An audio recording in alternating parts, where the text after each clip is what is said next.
A millionaire CEO sees twins selling their vintage toy plane to save their mother, unaware their lives were about to drastically change.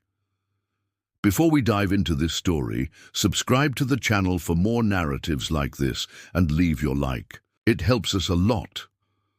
The biting Chicago wind swept relentlessly off Lake Michigan that late October day, an invisible force scouring Millennium Park with an icy fury that seemed to penetrate bone, even through the thickest layers of clothing. It carried with it a constant swirling vortex of dry, brittle leaves in vibrant shades of red, yellow, and brown, which skittered and danced across the cold concrete plaza and the sleek modern metal benches, where two small twin boys sat huddled together in a tense, desolate silence. Watching the world hurry past, with eyes far too old for their young faces, Leo and Finn Callahan, identical in almost every visible aspect, from the fine, wind-tangled blonde hair that stubbornly fell across their eyes to the faint, almost childlike freckles scattered across their thin noses, now pinched and red from the cold, instinctively pressed against each other. Their thin, inadequate jackets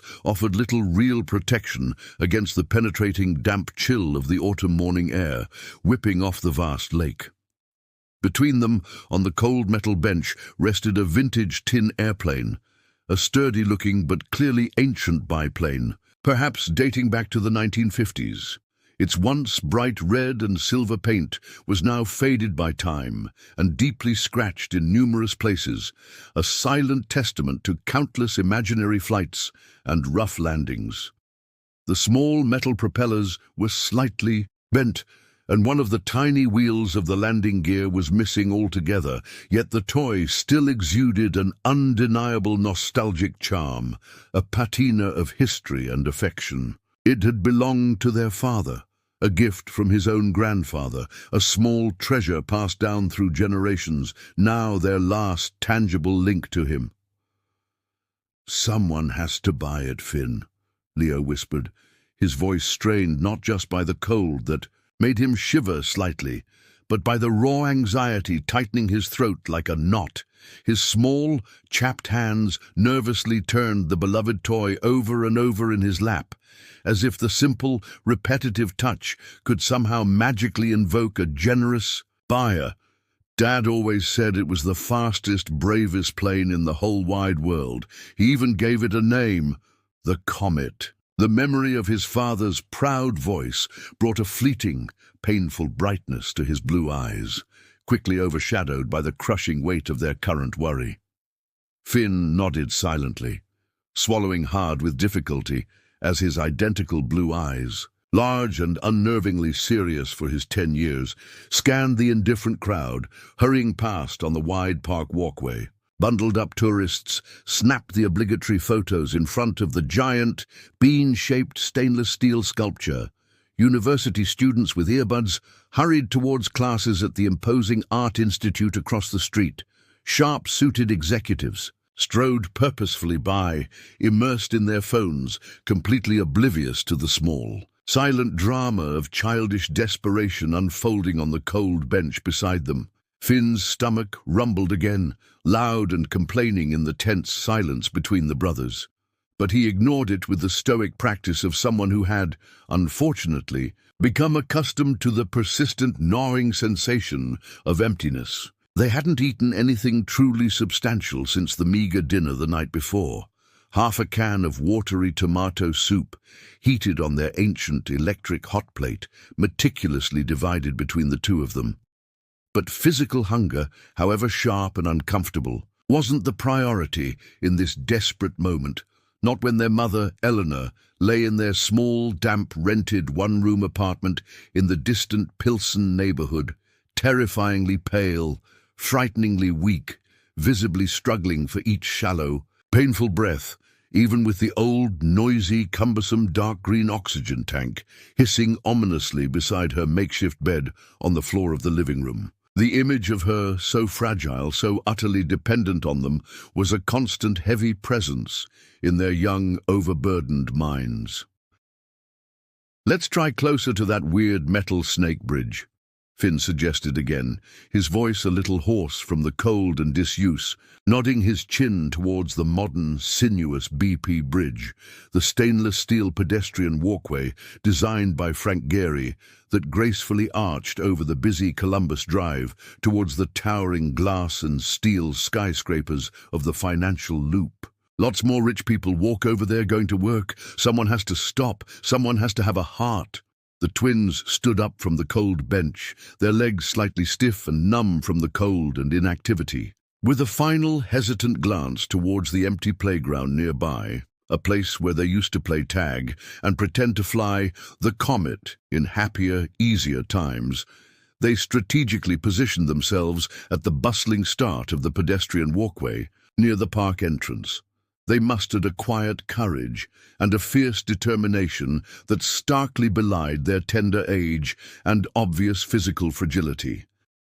Their identical blue eyes, no longer just anxious, now burned with an almost feverish intensity, a desperate resolve. They scanned each approaching passerby with a hope so raw, so palpable. It was almost painful to witness, their small hearts hammering against their ribs with every potential customer who drew near. They held the old tin airplane carefully between them like a precious, fragile offering on an indifferent urban altar.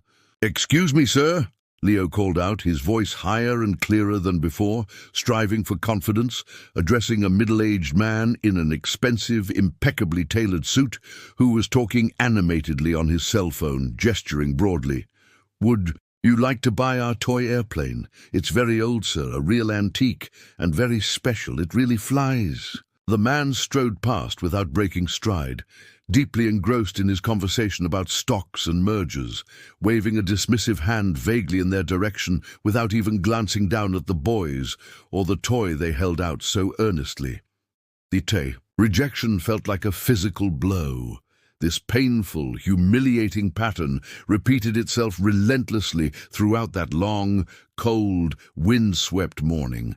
People too engrossed in their own important worlds to stop for two small children, some casting fleeting glances of pity or vague discomfort before quickening their pace, perhaps feeling a pang of guilt they quickly suppressed. Others, the majority, skillfully pretending not to see or hear them at all, staring fixedly at the horizon over the lake, glancing pointedly at their expensive watches or burying their faces in the bright screens of their smartphones. Wrapped securely in their bubbles of urban indifference, each tacit rejection, each averted gaze felt like another small, icy stab to the boys' already anxious and overburdened young hearts.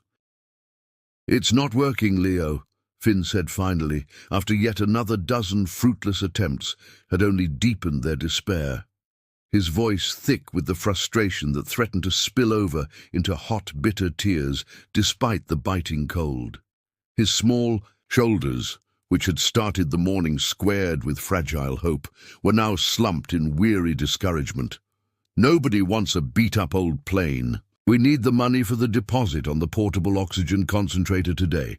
Dr. Ramirez said it was Mom's only chance to be able to leave the apartment sometimes, maybe even just walk down to the corner store to see Mrs. Rodriguez again. She hasn't seen the sun in weeks, Leo." The image of their once vibrant, active mother, now confined to that dark, musty room, struggling for each painful breath, tethered to the bulky, noisy machine by the thin, clear plastic tube, weighed upon them both like the heavy, suffocating, grey fog rolling in from the lake.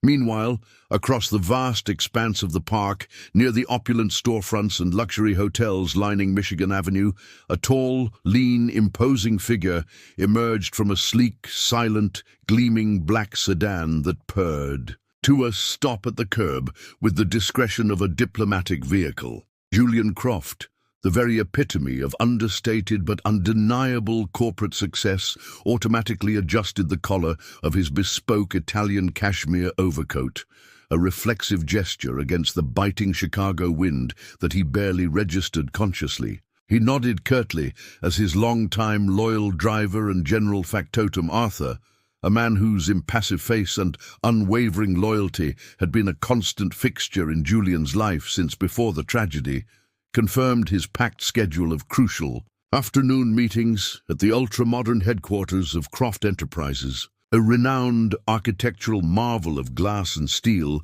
that aggressively pierced the Chicago skyline.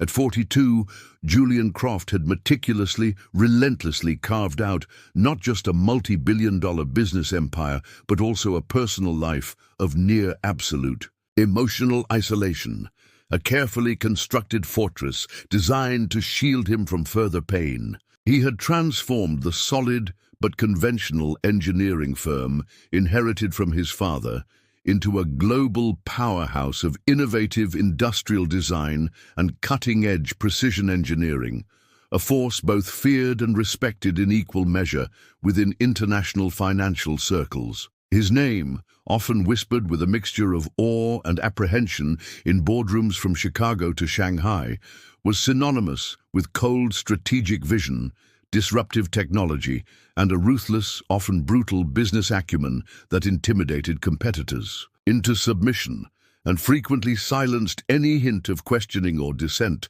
among his own high-ranking executives. His personal life, however, remained an impenetrable fortress, carefully and jealously guarded since the devastating tragedy that occurred 5 years prior, on a deceptively sunny, treacherous day out on Lake Michigan, a cataclysmic event that had left him a widower, childless, and emotionally armored, almost hermetically sealed against the unpredictable vulnerabilities and inherent risks of the outside world. "I'll walk across the park today, Arthur," he told the driver, the decision so sudden and out of character that even the stoic Arthur seemed momentarily surprised, though his face betrayed nothing. Julian felt a sudden, inexplicable, almost physical urge to feel the raw, cold bite of the city wind on his face, to experience something real and immediate, perhaps to clear his fogged mind before the complex and potentially hostile merger negotiations scheduled for that afternoon. "Meet me at the east entrance of the Art Institute, the modern wing entrance, in precisely 15 minutes. No more, no less." Julian began walking with his characteristic long, quick, purposeful strides, his expensive, custom-made Italian leather, shoes clicking rhythmically and authoritatively on the damp park pavement. His expression was neutral, almost a carefully maintained impassive mask, a shield against the world, while his highly analytical, constantly whirring mind was already mentally reviewing the intricate performance data from the company's struggling European division and formulating multiple contingency strategies and counterattacks for the imminent meeting with the investment bankers. He barely registered consciously the vibrant, diverse human tapestry surrounding him, the determined morning joggers puffing out clouds of condensation into the cold air, the bundled-up tourists snapping the inevitable selfies in front of the park's iconic public sculptures, the hurried local residents walking their well-groomed, purebred dogs, all utterly oblivious to the complex financial machinations and the deep, carefully hidden emotional scars occupying the mind of the tall, elegantly dressed man striding past them like a preoccupied shadow, until a small but surprisingly clear, childishly high-pitched and penetrating voice cut abruptly through his focused, abstract thoughts like an unexpected fire alarm shattering the silence of a library. "Sir, please, would you buy our airplane?" Julian's long, confident, rhythmic stride faltered for a crucial fraction of a second, his impeccable rhythm broken, his analytical mind momentarily disconnected from its internal calculations. Something in that voice, its raw, unpracticed sincerity mingled with an underlying layer of desperate urgency that transcended simple childish pleading, made him stop dead in his tracks, against his own powerful, ingrained forward momentum, against his lifelong habit of ignoring minor, irrelevant interruptions. He turned slowly, a flicker of annoyance at the unwelcome distraction already forming on his habitually controlled features. and saw two identical twin boys looking up at him with an almost painful intensity, their pale, identical faces pinched by a mixture of childish anxiety, desperate hope, and the biting cold of the wind whipping across the open park. They couldn't be more than 10, perhaps 11 years old at most, and they looked frighteningly small, fragile, and utterly vulnerable standing there alone in that vast, indifferent public space.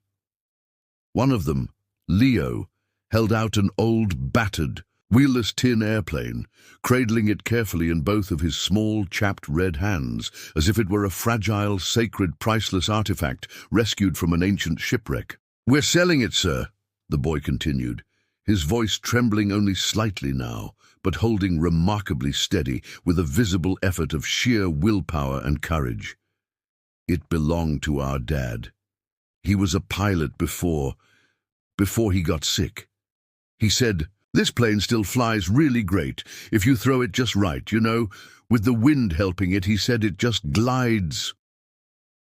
Julian found himself unexpectedly, almost uncomfortably, staring down at the twins, a strange, physical, entirely unfamiliar tightness forming deep within his chest, just below his sternum, where he thought nothing could reach him any more. Something about their earnest, vulnerable, incredibly serious young faces, the careful, almost reverent way they handled that old, battered tin toy, as if they were reluctantly parting with an irreplaceable family treasure, a last link to their lost father, purely out of absolute dire necessity, resonated with him on a profound, visceral, deeply unsettling level that he couldn't immediately explain or rationally categorize. A fleeting, ghost-like memory, sharp and painful despite the years, flickered unwanted at the edge of his consciousness.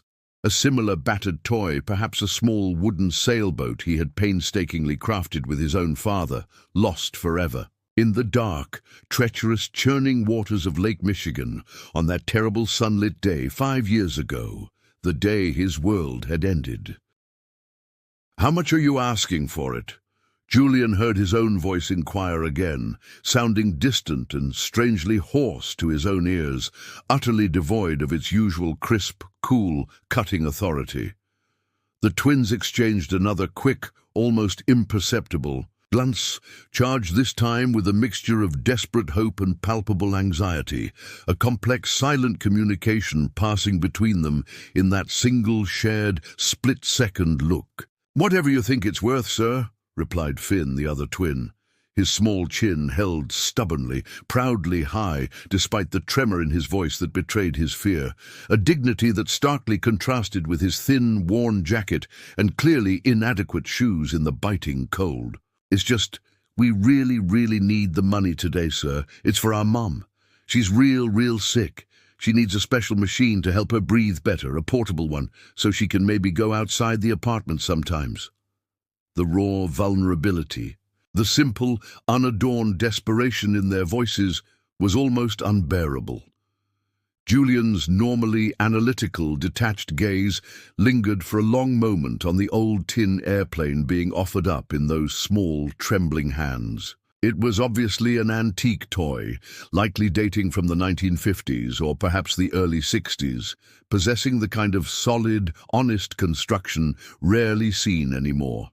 Clearly, intensely loved and heavily played with over many years, yet also, surprisingly, well cared for, relatively clean, despite its venerable age and the undoubtedly harsh environment of the urban park. Faint, smudged fingerprints were clearly visible on the faded red and silver-painted fuselage, a silent, poignant testament to where small, hopeful hands had clutched it tightly, guided it through countless imaginary skies filled with adventure, and dreamed boundless childhood dreams with it over the long span of years. It carried tangible history, unspoken love passed down through generations, and now, overlaying it all, a palpable, heartbreaking layer of desperate childish hope and sacrifice.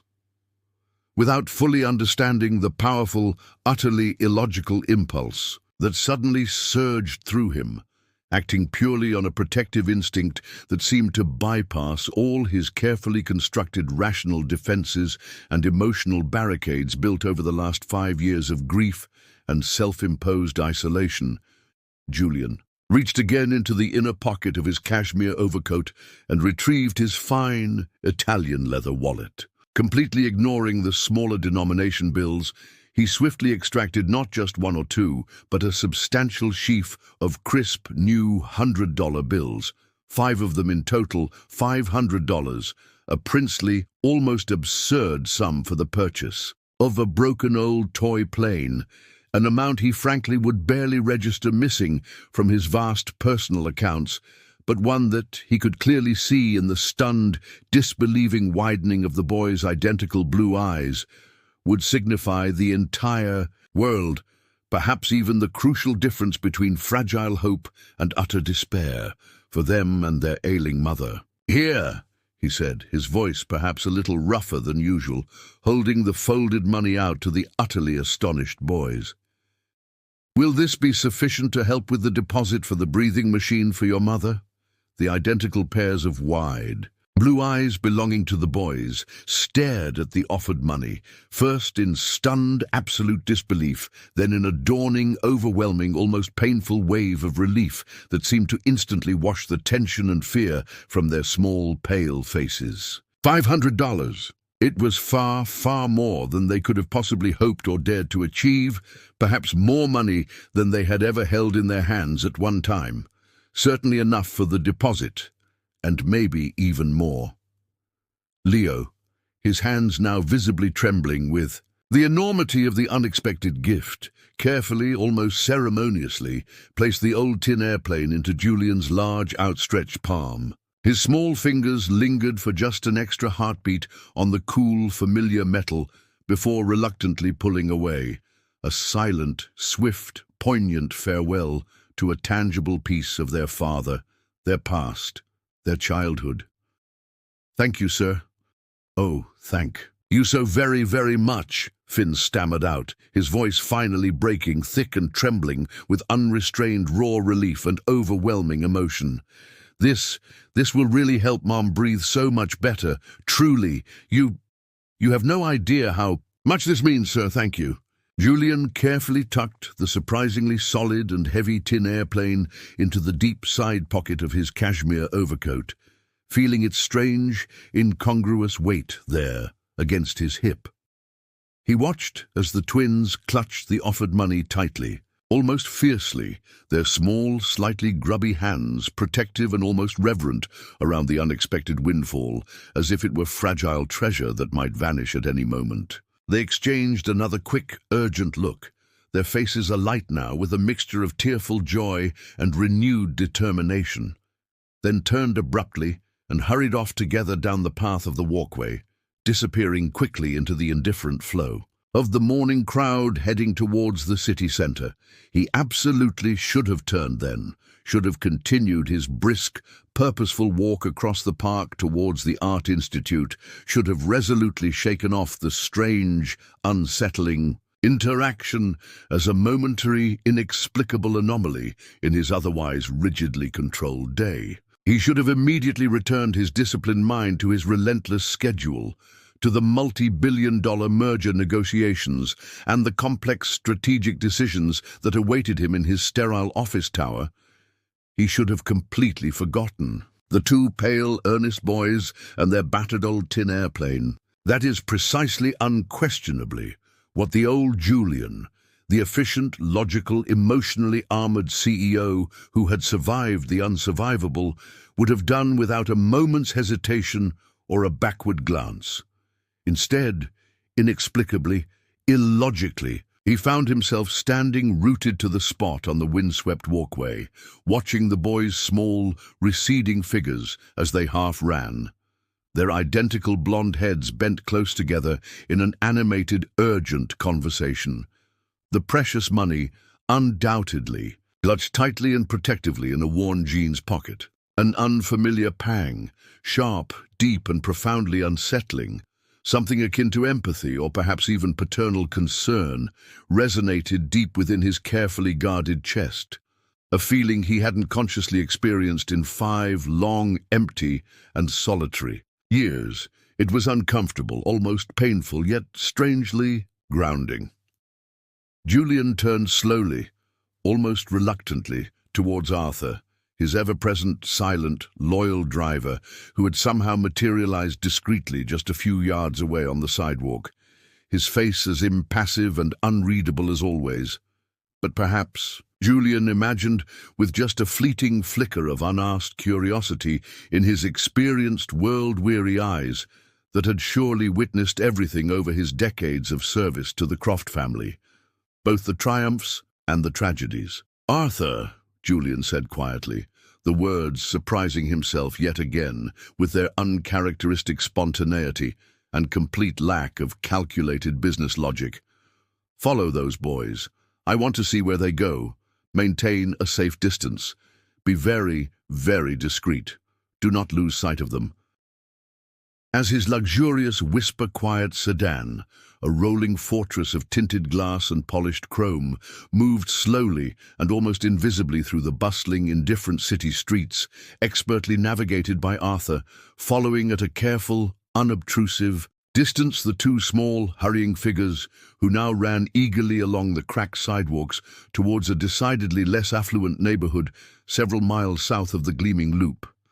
Julian reached into the deep pocket of his coat and took out the tin airplane once more. He turned the old, battered toy over and over again in his large, well-manicured hand, feeling the surprising coolness of the painted metal against his skin, tracing absently with his thumb the worn, chipped edges where the bright red and silver paint had flaked away with time and countless adventures, noting again the slight, almost imperceptible, but definite bend in one of the tiny metal propellers. The unexpected weight and solidity of the object in his hand felt strangely significant, almost totemic, somehow laden with unspoken stories, with poignant childhood memories that were emphatically not his own, with heartbreaking dreams, perhaps, left unfulfilled, yet which somehow resonated deeply with unsettling echoes of his own lost childhood innocence and his own parenthood so tragically, violently cut short. It had been years, 5 long, grey, empty years since the accident, perhaps even decades, if he considered the emotional reserve ingrained in him since boyhood, since anything, no hostile corporate takeover, no volatile stock market crash. No calculated boardroom betrayal had managed to disturb his meticulously ordered, rigidly controlled and emotionally insulated existence so profoundly, so viscerally. Years since he had allowed himself to feel this strange, inexplicable, magnetic pull towards another human being's raw vulnerability, this sudden, almost overwhelming and entirely illogical need to understand something, someone that existed. Far beyond the cold, safe, calculable parameters of profit margins, impersonal market share projections, and the ruthless strategic acquisitions that had come to define and consume his adult world since the loss of Sarah and Thomas.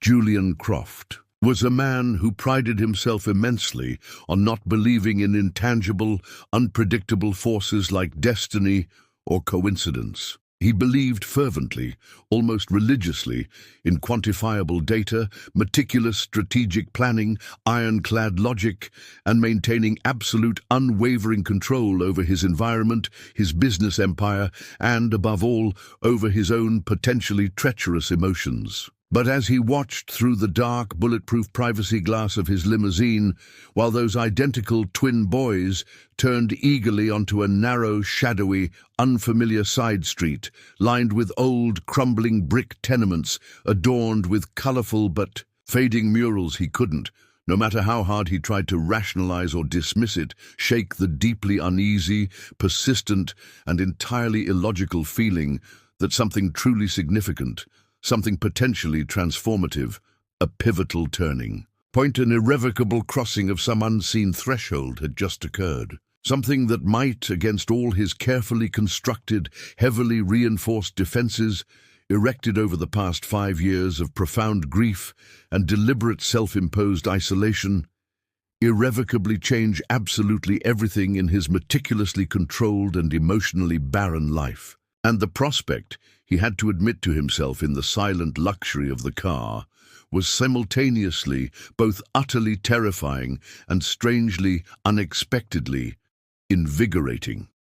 The sleek, black luxury car, expertly driven by the discreet Arthur, followed. The twins, for several more winding, increasingly dilapidated blocks until it stopped unobtrusively across the street from an old 5-story brick apartment building huddled amidst similar tired structures in the heart of Chicago's vibrant but economically struggling Pilsen neighborhood.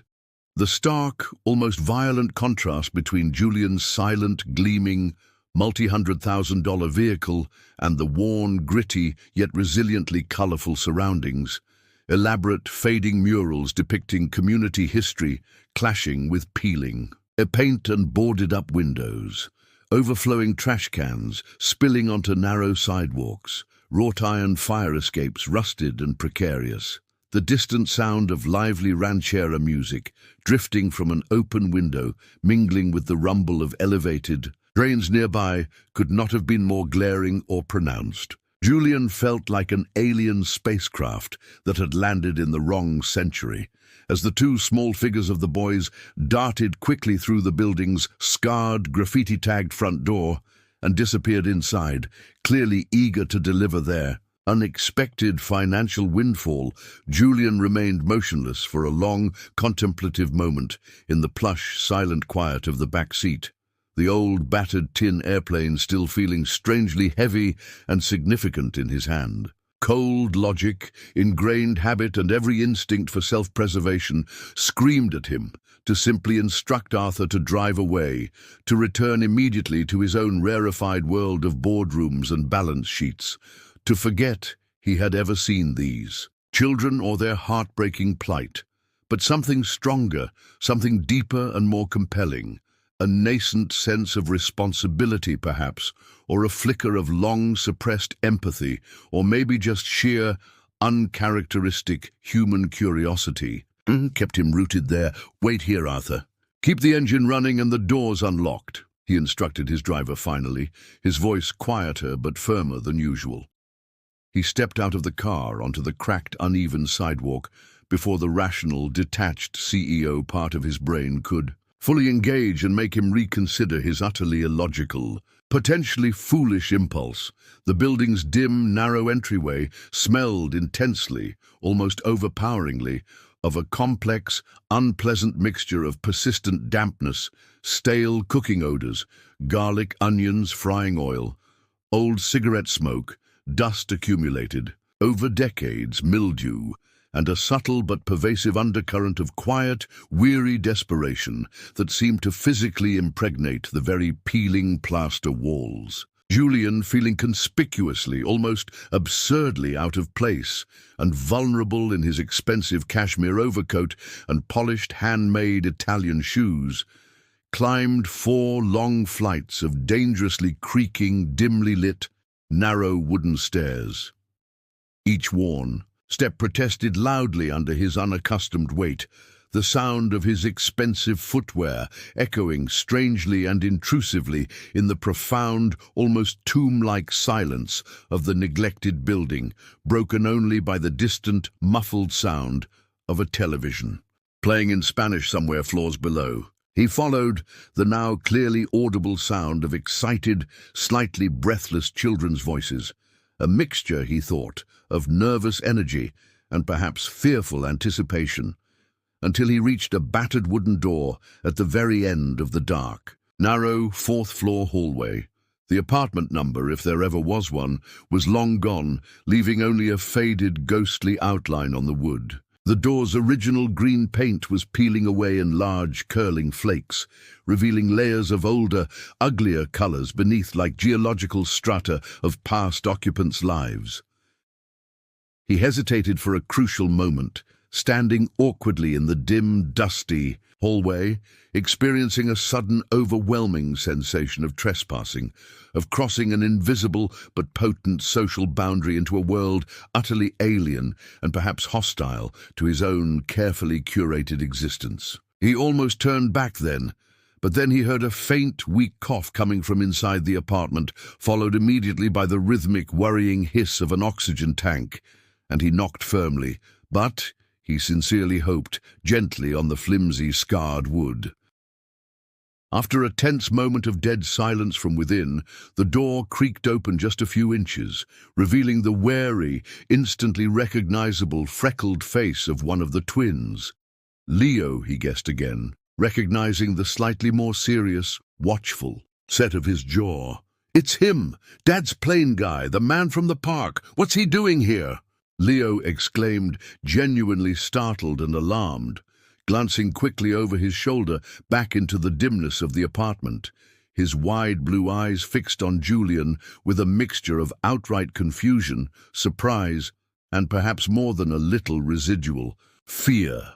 The door swung open a little wider, creaking loudly on its rusty hinges, and Finn appeared instantly beside his brother, his expression mirroring Leo's shock, but perhaps with an added layer of hopeful curiosity. Both boys stood there shoulder to shoulder now, like small, uncertain sentinels, guarding their meager territory, the uncertainty and undisguised curiosity warring openly on their identical, pale young faces. Behind them, Julian could now see, more clearly, into the apartment's interior, in the gloomy light filtering from a single grime-streaked window at the far end of the main room. It was heartbreakingly sparse, a small, cramped living area almost entirely devoid of any real furniture beyond a threadbare, faded floral rug, covering part of the linoleum floor and a couple of overturned plastic milk crates apparently serving as makeshift end tables, and further back, partially obscured by the deep shadows in the far corner of the room, lay the still terribly frail silhouette of their mother on the thin mattress directly on the floor, covered only by a single, thin, faded blue blanket despite the autumn chill in the air.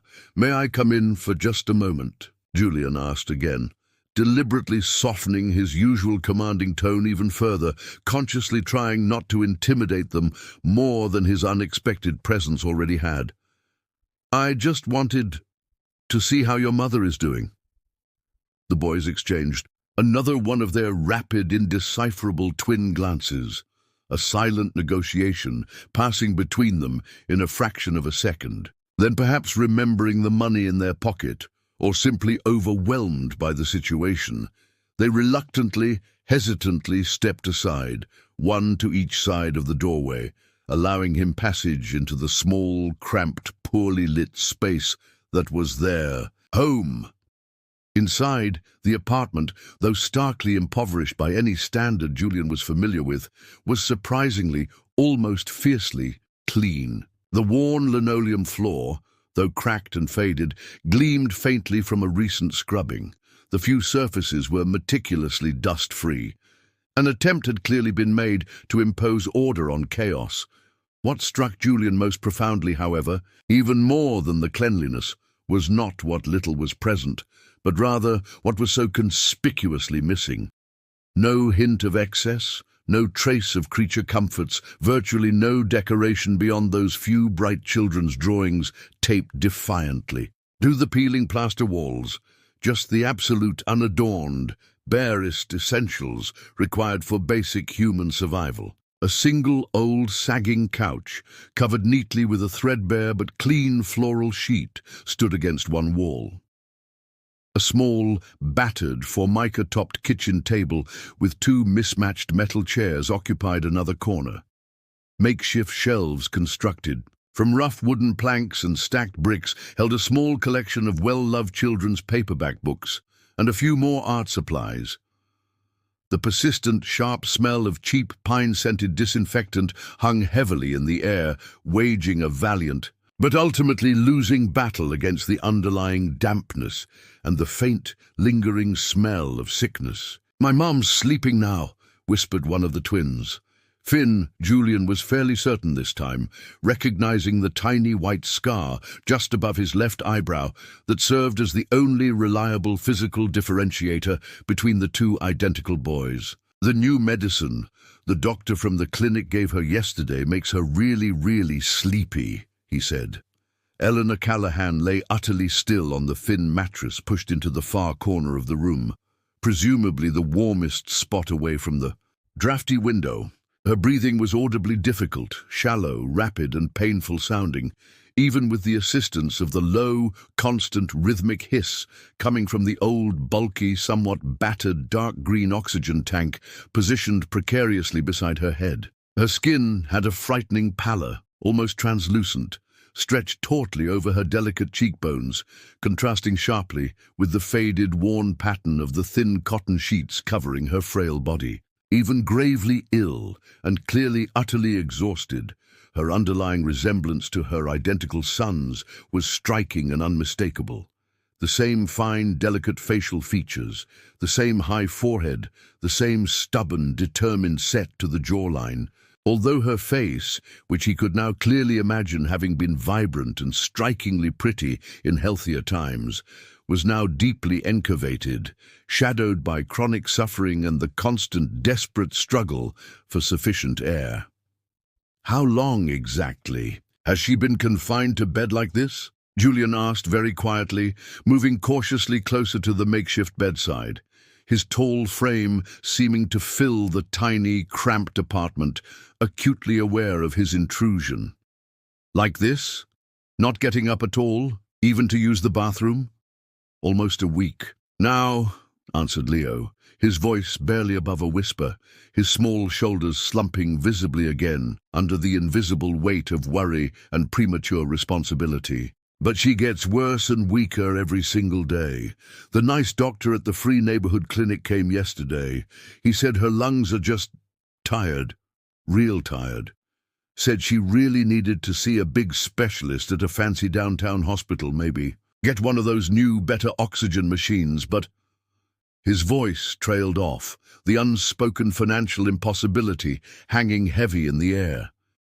Julian knelt carefully down again beside the low mattress, his expensive wool trousers brushing against the cold, cracked linoleum floor. He reached out a hesitant hand and gently, lightly touched Eleanor's forehead. Her skin felt alarmingly hot beneath his cool fingers, definitely feverish, and he could feel a faint, persistent tremor running through her fragile body, even in sleep. "She needs to be in a hospital, a proper hospital, immediately," he stated again, the decision now absolute, irrevocable, solidified in his pragmatic, decisive mind with the force of a corporate directive. There was simply no other acceptable or humane course of action. "But we already told you, sir, we don't have the money for a big hospital like that," Finn repeated, his small voice thick with the heartbreaking resignation of a child forced to confront adult realities far too soon. "Or any good insurance since Daddy died. That's why we were trying so hard to sell Daddy's old airplane today, just to get enough money for the down payment on the portable oxygen machine.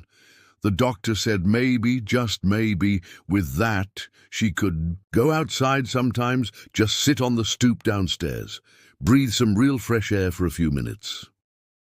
Julian looked down again at the small, sturdy, dented tin airplane still clutched tightly in his coat pocket, its painted metal suddenly feeling both heavy and incredibly significant. Then he looked back up at the pale, anxious, desperately hopeful faces of the identical twins who were watching him now with an intensity that tugged at something deep within his long, dormant heart. Something inside him, something he thought had died on the lake 5 years ago, along with his wife and son. Perhaps compassion, perhaps responsibility, perhaps just basic human decency, stirred forcefully, irrevocably. A fleeting, painful, but now somehow motivating memory surfaced again. His own beloved mother, gasping desperately for each precious breath in a sterile, impersonal hospital room during her final days, and his own father's crushing, impotent grief beside her bed. "I will take care of everything," he said firmly, standing up decisively, his voice imbued with a newfound sense of purpose and absolute resolve.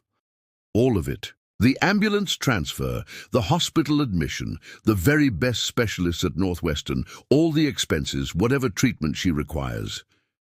Everything. The boys exchanged wide-eyed, incredulous, almost fearful glances. But how could we ever possibly pay the senor back for all that, sir? Leo asked, his small hand instinctively clutching the thick wad of $100 bills, still bulging reassuringly in his jeans pocket, as if seriously contemplating offering it back as a wholly inadequate down payment on an unimaginable debt. Julian's usually stern, controlled expression softened unexpectedly, almost cracking into something vulnerable. A small, rare, almost rusty but entirely genuine smile touched the corners of his lips. "You already paid me," he said gently, tapping the pocket of his coat where the tin airplane rested. "You sold me the airplane, remember? It was a very fair price for such a valuable collector's item, a piece of history." He met their wide blue eyes directly.